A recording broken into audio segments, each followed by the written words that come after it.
হরে কৃষ্ণ। ধর্ম তোমার যাই হোক না কেন কর্ম ভালো করো, কারণ তোমার বিচার কর্ম অনুযায়ী হবে, ধর্ম অনুযায়ী নয়। নৌকা বিহারের সময় পরাশর মুনি এবং সত্যবতী ঘনিষ্ঠ সম্পর্কে আবদ্ধ হন। তাদের একটি পুত্র সন্তান হয়। সেই পুত্র সন্তান যমুনা নদীর একটি নির্জন দ্বীপে জন্ম নিয়েছিলেন এবং পুত্র সন্তানের গায়ের রং ছিল কালো।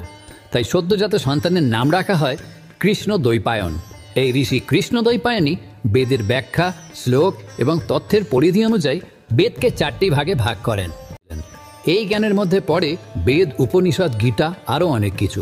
সেই সময় যে সমস্ত মানুষ এই ব্রহ্মজ্ঞানের অধিকারী হতেন তাদের সেই সময় বলা হতো বেদব্যাস। ধর্ম কি? ভগবানের যেগুলো নিয়ম আছে সেই নিয়ম মেনে সৎ পথে থেকে নিষ্কামভাবে সকল কর্ম করে ভগবানের সেবা করাই হচ্ছে ধর্ম। তাই আসুন এই ধর্মটাকে আমরা আরও এগিয়ে নিয়ে যাব। আমাদের এই সনাতন ধর্ম আদি, তাই এই ধর্মের উপরে কোনো ধর্ম নেই।